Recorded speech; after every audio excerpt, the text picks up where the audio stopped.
Tally में company बनानी देख ली सभी ने? बना लोगी? चलो एक बार फिर भी मैं आपको बताता हूँ।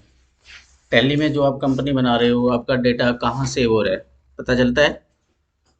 देखो, अगर आप वर्ड एक्सेल में काम करते हो, कंप्यूटर में कोई फाइल बनाते हो, तो आप उसको सेव करते हो। लेकिन टैली में आपको कुछ भी सेव करने की जरूरत नहीं पड़ती। तो अगर आपको देखना हो कि आपका डाटा जा कहाँ रहा है, आप सेव कहाँ कर रहे हो, कंप्यूटर के अंदर हमारा डेटा सेव कहाँ पे होता है। जैसे ये कंप्यूटर का आइकन है आपका, ठीक है, इसके अंदर अलग अलग ड्राइवें हैं। और एक ज़्यादातर हम क्या करते हैं, हम यहाँ पे डेस्कटॉप पे फाइल बना लेते हैं। तो डेस्कटॉप का जो डेटा होता है वो हमारा, जो कंप्यूटर के अंदर आप देखते हो यहाँ पे 3 ड्राइव हैं इसमें, ठीक है। एक ये मेन ड्राइव है, सी ड्राइव।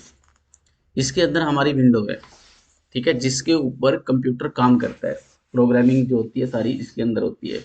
मतलब जितनी भी एप्लीकेशन है, जैसे हम मोबाइल में एप्लीकेशन डाउनलोड करते हैं, उसको इंस्टॉल करते हैं, इस तरह से ही हमारा कंप्यूटर में ऐसे एप्लीकेशंस होती है। वो सारी की सारी हमारी सी ड्राइव में सेव होती है, ठीक है। उसके बाद हम अपना डेटा जो सेव करते हैं, वो हम इन अलग ड्राइवों में करते हैं, किसी में भी करते हैं, ठीक है। उसकी वजह क्या है, कई बार क्या होता है, सिस्टम की विंडो उड़ जाती है काम करते करते। कई बार विंडो करप्ट हो जाती है, कई बार वायरस आ जाता है, ठीक है। तो जो सी ड्राइव है वो हमारी सेफ नहीं होती, ठीक है, उसमें से डेटा उड़ सकता है। तो हम डेटा जो रखते हैं वो दूसरी ड्राइव में रखते हैं। बात करते हैं कि हम जब टैली में कंपनी बनाते हैं तो हमें पता कैसे लगेगा कि हमारा डेटा सेव कहाँ पे हो रहा है, ठीक है। ज्यादातर हम क्या करते हैं कि इसके ऊपर जो टैली का आइकन है, इसके ऊपर डबल क्लिक करते हैं, ठीक है। तो जब हम डबल क्लिक करते हैं तो ये एप्लीकेशन हमारी ओपन हो जाती है।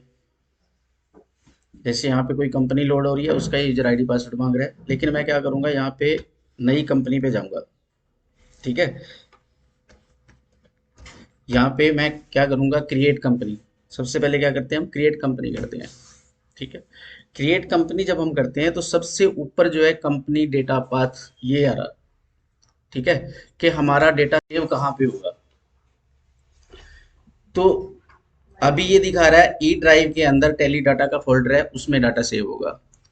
लेकिन अगर मैं ये चाहता हूँ कि भी मैं यहाँ पे, जैसे मैं एक फोल्डर बनाता हूँ, राइट क्लिक करके न्यू पे जाके, और मैंने यहाँ पे फोल्डर बना लिया, ठीक है।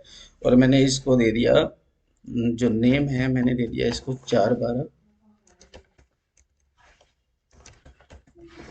ठीक है। मैं ये चाहता हूँ कि जो मैं कंपनी बनाऊंगा वो मेरी इस फोल्डर के अंदर सेव हो। अब इस फोल्डर में कुछ नहीं है ना, खाली है, देखो, ठीक है। ये जो इसका ये एड्रेस है ना, यहाँ पे ये इसका डेटा पाथ है, ठीक है। सी ड्राइव के अंदर डेस्कटॉप, डेस्कटॉप के अंदर जो फोल्डर मैंने बनाया वो दिखा रहा है। तो मैं क्या करूंगा, इसकी कॉपी कर लूंगा, कंट्रोल सी कर लूंगा, या इसको सिलेक्ट करके यहाँ पे कॉपी का ऑप्शन आ रहा है, इसको कॉपी कर लूंगा, ठीक है। इसको मैं कर देता हूँ बंद। अब आता हूँ वापस टैली पे। तो टैली पे मैं यहाँ पे कर देता हूँ पेस्ट, ठीक है।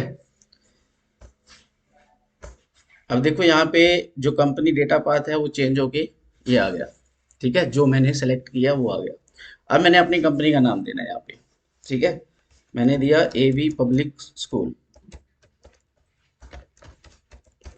ठीक है। उसके बाद जो कंपनी का एड्रेस है वो आप एड्रेस दे दोगे।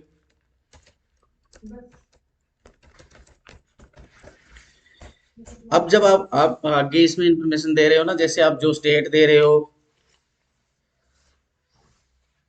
इसमें क्या है कि जो आप एड्रेस दोगे, कंपनी ये टैली ऐसा नहीं है कि सिर्फ हरियाणा में चलती है या इंडिया में चलती है, पूरे वर्ल्ड में टैली यूज होती है, ठीक है।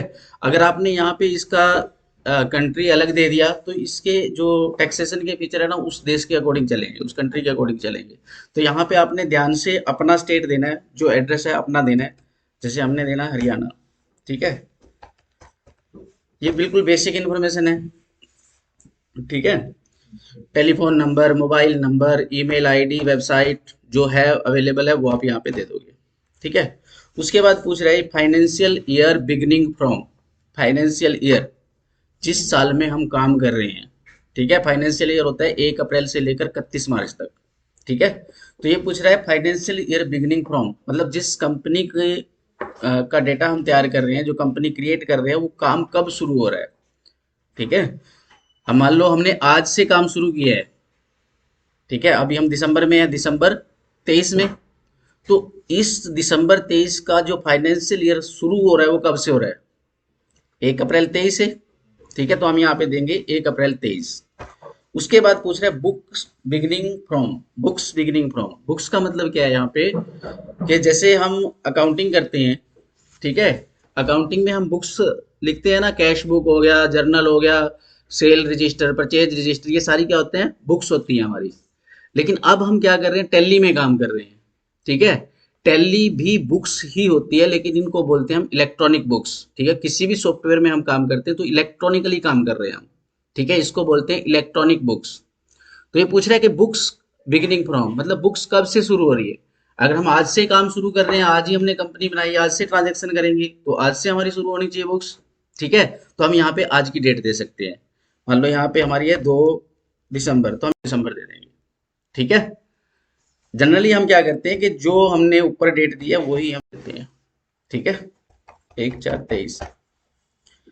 उसके बाद करेंसी का पूछ रहा है, सिंबल क्या है, उसका नेम क्या है, तो आप सेव कर दोगे।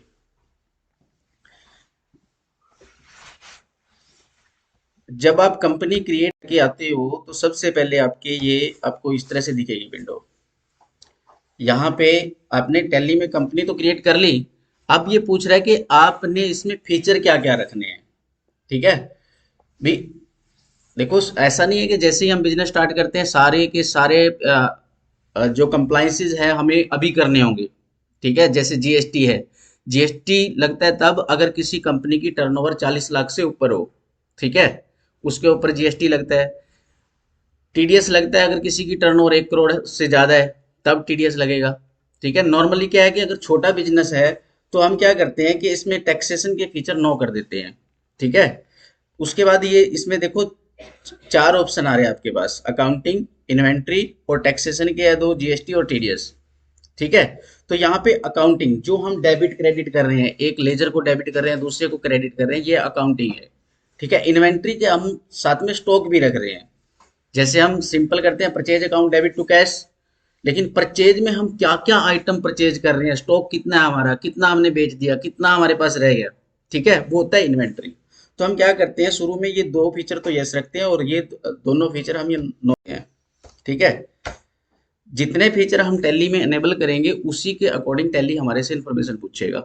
ठीक है, अभी बेसिक में हमें क्या करना है, ये दो यस करने हैं और ये दो नो करने हैं, इसको सेव कर देंगे।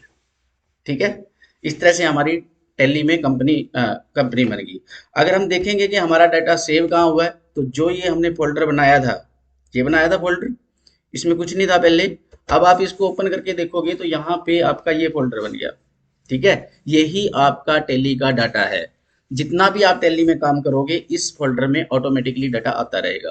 लेकिन आप सोचोगे कि हम इस डाटा में देखें क्या क्या है, तो ये डाटा आपको इस तरह से दिखेगा, आप इसको रीड नहीं कर सकते, इसको टैली ही रीड कर सकती है। ठीक है, तो इस तरह से